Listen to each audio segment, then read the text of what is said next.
자경이는 똑똑하고 밝지만 친구들에게 미움을 받고 있는 중학교 1학년 학생이라고 합니다. 자경이의 아빠는 법조인이고 엄마는 대학 강사시라는데요. 자경이는 어렸을 때부터 어느 모임에서나 주목을 받는 아이였다고 합니다. 엄마는 늦둥이인 자경이를 위해 무엇이든지 해주는 헌신적인 양육자였고 아빠 역시 소위 딸바보라고 불렸다고 하네요. 그런데 초등학교 고학년이 되었을 때 학교에서 자경이의 별명은 밥맛이 되어 있었습니다. 어렸을 때는 자경이를 똑똑한 친구라고만 표현했던 친구들이 자기 의사를 표현할 수 있는 고학년이 되자 매사에 잘난 척하는 자경이의 성격이 거슬린다며 이렇게 표현한다고 하네요. 자경이의 대화 방식을 예로 들어보면 너 원주율 계산할 줄 알아? 너 토플 시험 문제 풀 수 있어? 하며 자신이 할 수 있는 것들을 쭉 늘어놓는다고 하네요. 친구들이 자경이를 피하는 것 같아 자경이가 스트레스를 무척 받고 있다고 합니다. 자, 그럼 자경이의 이야기를 한번 들어볼까요? 아이들이 저를 싫어하는 건 알지만 이유는 몰라요. 뭔가 서로한테 문제가 있겠죠? 아이들은 제가 뭔가를 하면 야유를 보내거나 서로 싫어하는 표정을 주고받을 때가 있어요. 저는 화가 많이 나서 집에 와서 펑펑 울어요. 엄마는 아이들이 제가 부러워서 그러는 거라고 하시는데 잘 모르겠어요. 저는 다른 아이들과는 조금 다른 세계에 속해 사는 것 같아요. 기분은 나쁘지만 그냥 용서해주고 살고 있어요. 결국 내가 훨씬 잘 될 테니까요. 그럼 자경이 어머니의 이야기를 한번 들어볼까요? 자경이를 공주처럼 키운 건 사실이에요. 근데 요즘은 다 그렇게 키우지 않나요? 솔직히 저만 그러는 건 아니죠. 제 아이라서 그런 것이 아니라 자경이는 워낙에 똑똑하고 특별한 아이였어요. 언어력도 특별했지만 예술적 감각도 뛰어났죠. 엄마들과 다른 아이들의 시기의 대상이 되어왔던 건 사실이에요. 아이에게 겸손을 가르칠게요. 하지만 길을 꺾거나 이 아이의 장점을 키우지 않을 수는 없어요. 원래 승자는 모든 사람들의 이해를 바랄 수는 없다고 생각해요. 그냥 우리의 길을 묵묵히 가야겠죠. 다음 주에 담임 선생님과 면담이 잡혔는데 그닥 말이 통하지 않을 것 같아서 마음이 좀 답답할 뿐이에요. 만약 선생님의 학급에서 심하게 잘난 척하는 문제로 친구들에게 미움을 받는 아이가 있다면 어떻게 도와줄 수 있을까요?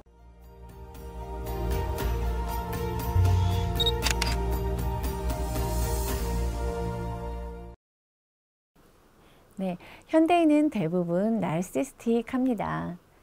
호수에 비친 자기 모습에 심취해서 호수에 빠져 죽었다는 나르시수스의 전설을 바탕으로 만들어진 이 나르시시즘은 심적이고 정신적인 에너지가 자기 자신에게만 몰리는 현상입니다. 이러한 나르시시즘이 나쁘다고 확정할 수는 없지만 이것이 또 과도할 경우에는 자기의 성격 장애라고 불리는 장애가 됩니다. 제 강의에서 나르시시즘과 자기애는 거의 비슷한 맥락으로 이해하시면 될 것 같습니다.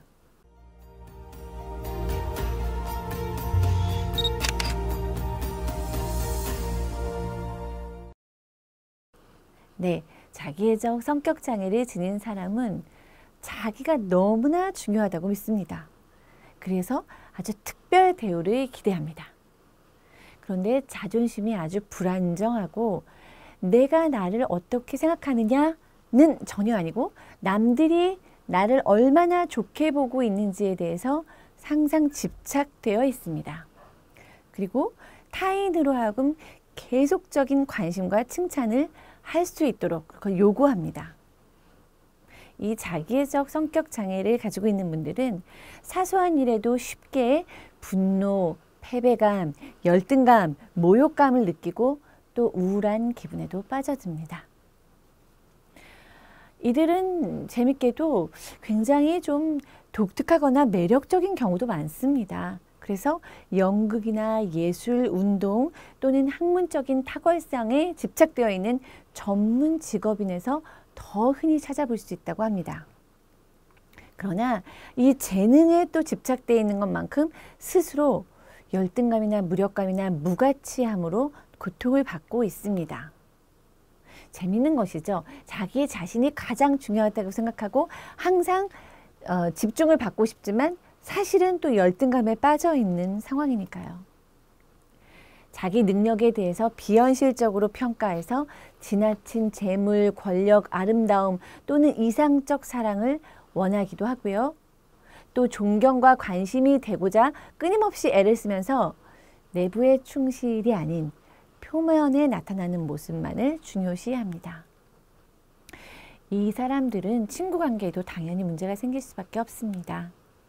친구를 가까이 사귀는 데는 인색하지만 멋진 사람들 틈에 어울리는 건 좋아합니다. 안타깝게도 공감 능력이 결여되어 있기 때문에 감정이입을 할 수가 없어서 자주 타인들을 질투하거나 또는 타인들이 자신을 질투한다고 믿습니다. 타인들의 업적은 매우 혹독하게 깎아내리고 내 성취에 대해서는 굉장히 인정받고 싶어 하죠. 또 윗사람한테는 아첨하고 아랫사람에게는 함부로 대하는 오만한 근성이 있습니다.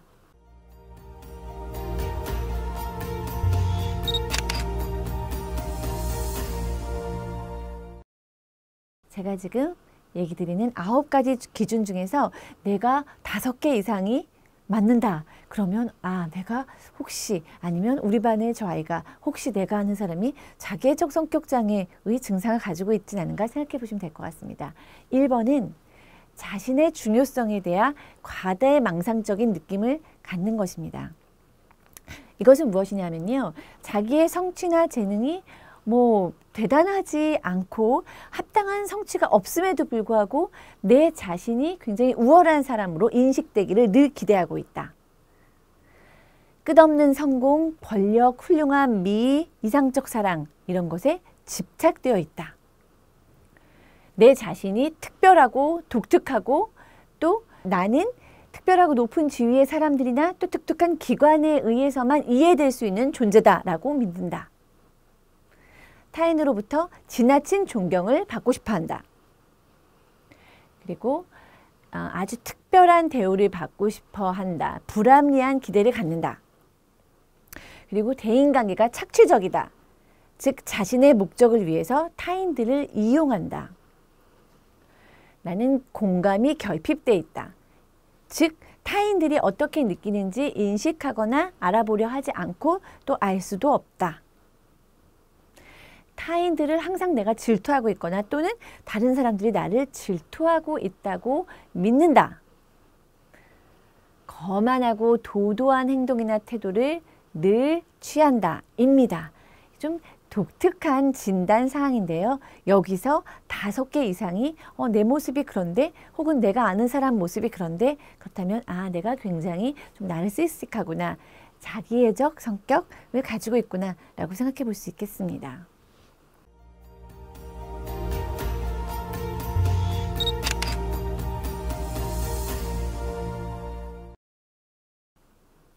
사실 나르시시즘이 모두 나쁜 것은 아닙니다. 물론 현대의 정신의학에서 병적인 자기애와 건강한 자기애를 구분하는 것은 쉬운 일이 아닙니다. 자기애적 성격 장애를 가지고 있는 사람은 아까 얘기한 그런 증상들이 있는 거죠. 그러나 어느 정도의 자기애는 사실은 나를 보호하고 나를 다른 사람들에게 어필할 수 있는 매력이 되기도 합니다. 그래서 정상일 뿐만 아니라 어떤 때는 바람직하다고 여겨질 때도 있습니다. 프로이드는 이렇게 말했습니다. 자기애적 성격이 그 정도가 심하지 않으면 위협적인 요소에 대해서 상당히 독립적인 대처를 하려고 하고 또 활동성도 강하고 대인관계에 있어서는 애정을 주고받으려고 굉장히 적극적으로 노력하며 또 이들이 리더의 역할을 맡는 경우에는 혁신적인 어떤 방법을 써서 신선한 자극을 줄 수 있다라고 얘기를 했어요. 즉 자기애적 성격이라는 것이 어떤 상황에서 긍정적인 측면을 제시할 수 있는 것입니다. 사실 오늘날의 사회 환경은 자기중심적으로 살 수밖에 없는 조건이죠. 어려서부터 1등이 돼야 된다, 동료보다 뛰어나야 된다라는 압력을 받고 성장하게 되고요. 그렇기 때문에 나르시시즘이 조장되는 면이 있습니다. 또 어떤 면에서는 이렇게 나르시시스틱한 사람들이 성공을 한 사람이다 라고 생각이 되어지기도 합니다.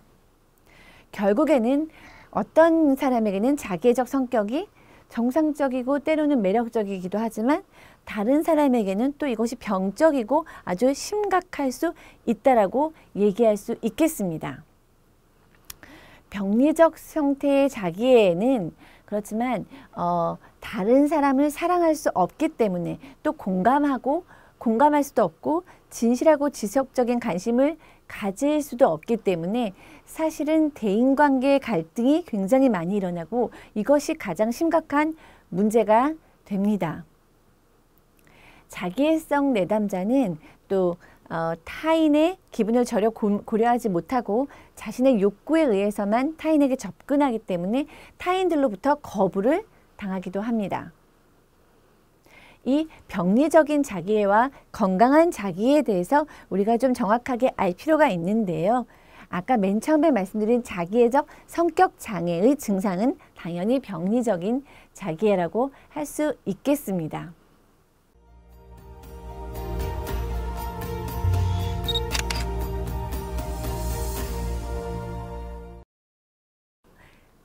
네.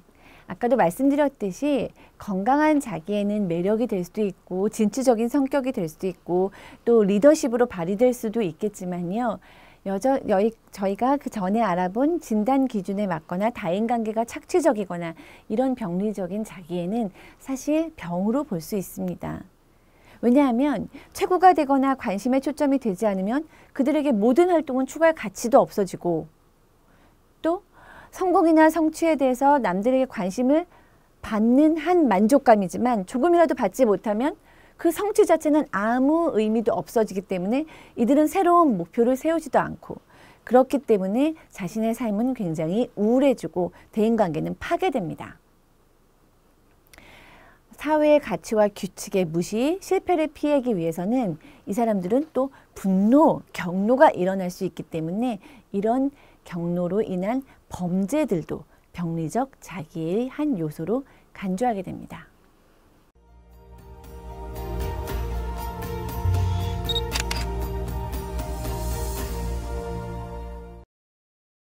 네. 사실 성격장애, 특히 자기애성 성격장애는 만성적이기 때문에 치료하기가 쉽지 않습니다. 내담자가 자신이 치료를 받아야 된다는 사실을 당연히 인정하지 않는 경우가 많고요. 또 치료에 임한다고 해도 내담자가 치료자를 평가절하하는 경우가 많습니다. 이런 거죠. 내가 가장 대단한데 당신이 나한테 뭘 해줄 수 있느냐. 그렇기 때문에 돌연히 치료를 중단하기도 합니다. 또 자기애성 성격장애 때문에 역전의 문제도 심심치 않게 일어나는 건데요. 이것은 상담사가 내담자에게 느끼는 불편한 감정이죠.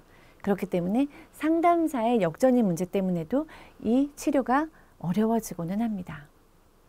그러나 이 자기애성 성격장애에 대해서 그래도 깊은 통찰을 주는 이론이 1970년도와 80년대에 자기심리학 이론이 출현하였습니다. 이 자기심리학의 이론은 하인즈 코헛이라는 학자가 주장하였는데요. 이 하인즈 코헛은 이렇게 얘기를 합니다. 자기애적 성격 장애는 당신 나빠, 당신이 무슨 공주병이야, 잘난 척하지 마, 이렇게 무조건 분석하기보다는 그 사람이 그렇게까지 된 것에 대해서 깊은 공감이 선재된 후에 그 다음에 그 사람의 행동에 대해서 아주 인내력 있는 해석이 필요하다는 겁니다. 즉 공감과 해석 두 개가 깊게 일어날 때 자기애적 성격 장애가 분석 가능하고 치유 가능한 것이 된다는 얘기였습니다. 그는 조금 더 구체적으로 얘기해서 이 세 가지 단계를 밝히고 있습니다. 첫 번째는 아까 얘기해 드린 대로 공감인데요. 일단은 치료의 구조 가운데서 어린 시절로부터 경험했던 이런 나르시시즘을 일으킬 만한 그런 것들을 다뤄주는 겁니다. 이것은 상담자가 내담자의 이야기를 잘 듣고요. 그 다음에 그 주관적 경험에 대한 아주 민감한 공감을 보여주는 것입니다. 작은 수준의 나르시시즘은 사실은 너무 과도하게 칭찬을 받거나 과보를 받아서 일어나는 경우가 많죠. 그렇지만 증상이 심한, 나 외에 다른 사람은 보이지도 않고 나 외에 다른 사람을 배려할 수 없는 무능력한 정도의 심한 경우에는 사실 과보나 너무 어리광을 많이 받아주는 왕육 환경보다는 사실 무엇인가 결핍되었을 확률이 높다는 겁니다. 예를 들면 사랑받고 칭찬받는 경험이라던가 누군가를 존경하고 의지할 수 있는 경험이라던가 함께하는 경험이라던가 이런 경험들이 부족할 때 이 내담자는 자기 자신한테 에너지가 몰려서 자기 자신밖에 모르는 사람이 되었다는 거죠. 그래서 상담자는 이 내담자가 경험한 그 결핍에 대해서 공감을 해주는 것이 첫 번째 치료의 방법이라고 하는 겁니다. 그 다음에는 두 번째는 바로 해석인데요.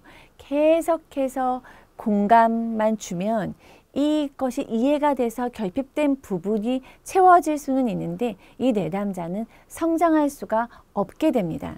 그렇기 때문에 어느 정도의 시간이 되면 이 상담자는 내담자에게 어떤 문제를 해석해 줄 수 있고 다소 직면시켜 줄 수 있는 시간이 필요합니다. 누구에게나 너무 과한 양육이 주어지면 이것도 일종의 결핍이 될 수 있는데요. 바로 좌절의 결핍이 됩니다. 사람은 누구나 좌절 경험이 있어야 그 좌절 경험에서 성장이 일어나게 되는데요. 좌절 경험이 없을 경우에는 사람에겐 성장이 일어날 수 없고 그렇기 때문에 유아틱한 자기에 머물게 됩니다. 따라서 상담사는 이 내담자에게 적절한 해석을 해줘야 되고 좌절 경험을 같이 경험해 주어야 하고 같이 있어 주어야 합니다. 즉 성인에 대한 관계 맺음이라고 볼 수 있는 문제를 깨닫게 해서 문제를 인내력 있게 해결해 가는 것이 두 번째 치료의 방법이라고 할 수 있겠습니다. 여기에서 하인즈 코헛은 최적의 좌절감이라는 단어를 썼는데요. 이것은 일반 좌절감하고는 좀 다릅니다. 좌절감이지만 적절한 정도의 좌절감으로 사람에게 성장을 일으킬 수 있는 좌절감을 말합니다. 이런 좌절감을 느끼고 해석을 하고 좌절감을 느끼고 해석을 하는 이 과정이 변형적인 내면화라고 해서 이제 그것이 내면이 일종의 변형되는 과정으로 말할 수 있겠습니다. 그래서 이런 변형적인 내면화 과정을 통해서 이제는 단단한 자기, 응집적인 자기, 새로운 자기, 너무 에너지가 자기에게만 몰려있는 유아적인 자기가 아니라 다른 사람도 배려할 수 있고 너도 공주고 나도 공주야. 나만 공주가 아니고 너도 왕자고 나도 왕자야. 이런 성숙한 자리까지 갈 수 있는 것이 변형적 내면화 과정이라고 볼 수 있겠습니다. 그리고 이 변형적 내면화의 과정을 완성한다면 자기 심리학이 얘기하는 자기애성 성격을 가진 사람들의 정신치료의 최종 단계가 되는 것입니다. 즉 요약해 본다면 나만 알고 다른 사람을 전혀 배려하지 못하고 도리어 착취하고 나는 대단해, 나는 잘났어, 나만 이 세상에 중요해, 내가 주인공이야 라고 과도히 생각하는 사람은 그것이 어느 정도 정상적인 나르시즘 정도는 현대에서 인정이 되고 도리어 더 지향을 해서 발전시킬 수도 있는 그런 요소지만 이것이 심각하게 병적인 사람은 반드시 치료의 과정을 거쳐야 되는데 그 치료는 무조건 혼내는 방식이 아닌 일단은 공감을 통해서 이 사람이 왜 이런 상황에 왔는지를 이해해주고 그 다음에는 성인의 모습으로서 이 사람에게 직면을 시키는 부분에 대해서는 같이 해석해 나가고 이런 과정이 결국에는 자아를 발전시키고 변형시킨다는 이야기라고 보겠습니다.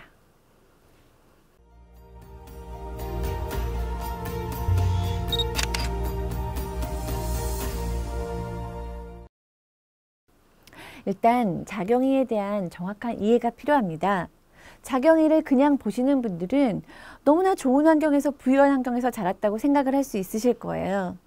그렇지만 사실은 자경이는 과보의 양육 그리고 결핍이 있었던 아이입니다. 과보의 양육이라는 것은 뭐냐면 너는 대단하다. 네가 원하는 건 다 사줄게. 가고 싶은 학원은 다 갈 수 있다. 네가 못할 수 있는 건 없다. 이렇게 해서 스스로 할 수 있는, 스스로 자신을 판단할 수 있는 기회를 놓친 것에 있고요. 두 번째는 방임이 된 것입니다. 아이가 하나이기 때문에 두 부모님이 굉장히 신경을 썼지만 사실상 전문직 부모님을 가진 부모님이시기 때문에 시간적으로 아이는 방임되었을 확률이 높았습니다. 아줌마와 함께 살았거든요. 이런 환경 속에서 자경이가 굉장히 그 스스로 나르시스틱한 성격이 형성되고 있었는데요. 뭐 이것에 대해서 전혀 통찰이 없던 부모는 자경이가 부모가 얘기한 대로 나는 정말 잘났어. 나는 정말 뭐든지 할 수 있어. 내 친구들은 뭔가 부족해. 나만 중요해. 이런 태도에 대해서 판단을 통찰을 못하고 캐치를 못하고 자경이가 결국에는 친구들에게 서서히 왕따를 당해가는 것을 모르고 있었던 것입니다. 그래서 상담의 첫 시각은 부모님이 이러한 사실을 알아가는 것이 될 수밖에 없었습니다. 그렇지만 좀 신기하다고나 할까요? 나르시스틱한 아이의 문제가 터졌을 때 부모도 나르시스틱한 경우가 참 많습니다. 그래서 내 아이가 그러다라는 것을 받아들이는 경우가 거의 없어요. 그렇기 때문에 이 문제에 대해서 시시콜콜이 설명하는 것은 큰 의미가 없었을 수도 있어서 곧 왕따라는 현실에 포커스를 맡아서 상담을 시작하게 되었습니다. 자영이의 자기애적인 성격, 나르시스적인 증상의 문제를 맞추다 보면 부모님들의 상담이 중간에서 중지될 가능성이 너무 높았기 때문에 자경이가 당하고 있는 왕따라는 문제를 해결해 가는 것을 우선시 한 것입니다. 그 다음에 자경이의 양육 환경에 대해서 부모님은 어떻게 생각하는지에 대해서 충분히 토론을 하였습니다. 충분히 토론을 하는 과정에서 이 부모님은 딸이 무엇보다도 다 소중하고 사랑하지만 사실은 본인들이 어떤 심적인 불안 또는 본인들의 자기애를 충족하는 방법으로 우리가 과보가 있었다라고 인정을 하셨고요. 그 다음에 아이와 같이 있어주는 시간에는 과도하게 많은 사랑을 줬지만 또 많은 시간은 아이가 혼자 있거나 학원에 있거나 또 외롭게 있었다는 사실을 또 얘기하셨습니다. 자경이는 다행히도 아직은 본인에 대한 고집이 센 아이는 아니었어요. 그래서 자경이에게 나의 장점에 대해서도 충분히 얘기하지만 내 친구들의 장점, 내 친구들의 모습에 대해서도 충분히 이야기하고 그림으로도 그려보고 글로도 써보는 작업을 하였습니다. 그래서 자경이는 내가 잘하는 것도 있지만 사실은 피아노는 누가 더 잘 치고 지휘는 누가 더 잘하고 그리고 논리적으로 이야기하는 건 누가 더 잘하고 이런 것을 통해서 객관적으로 나도 재능이 있지만 다른 친구들도 재능이 있고 그 친구들을 인정해 주지 않고 무시하는 말투가 왕따를 가지고 올 수밖에 없었음을 깨달을 수 있었습니다. 그리고 가족이나 부모님에게도 무언가를 성취하고 내가 대단히 이루고 부모님이나 친구들에게 보이기 위한 그런 시간이 아니라 그냥 같이 있는 존재만으로 함께 있는 것만으로 그저 존재만으로 귀하다는 것이 무엇인지에 대해서 충분히 이야기할 수 있었습니다. 잘나고 특별해야 하고 그러나 그럴 때마다 사실은 너무나 버거웠고 외로운 자경이의 마음을 공감해 줄 수 있었습니다. 자경이는 똑똑한 아이였습니다. 맨 처음부터 얘기했듯이 나르시스틱한 성격을 가진 사람들은 굉장히 재능이 많은 경우도 많습니다. 명석한 경우도 많고요. 밝은 경우도 많습니다. 자경이의 이런 장점들을 가지고 우리가 앞으로 더 아이들에게 사랑받는 친구가 되기 위해서는 어떻게 해야 될까에 대해서 구체적인 작업들을 해나갔습니다. 자경이는 이 변화에 대해서 재밌게 생각을 했고요. 본인이 결정한 내가 아이들에게 칭찬을 해주겠어요. 혼자만 얘기하지 않고 듣겠어요. 이런 본인의 결정을 학교에서 실천해 보았을 때 그것이 즉각 반응이 있고 친구들이 거기에 대해서 친절한 반응이 있고 또 친구 사이가 좋아지는 것을 보고 이 문제로부터 상당히 벗어날 수 있었습니다. 전문직을 가지고 있는 부모님들의 명석함도 큰 자원이 되었습니다. 공감도 받고 해석도 받는 이런 좀 다소 지루한 과정이었지만 이런 과정을 통해서 잘난 척하고 아이들에게 자기 것만을 주장하던 자영이는 예쁜 중학생으로 커나갈 수 있었습니다.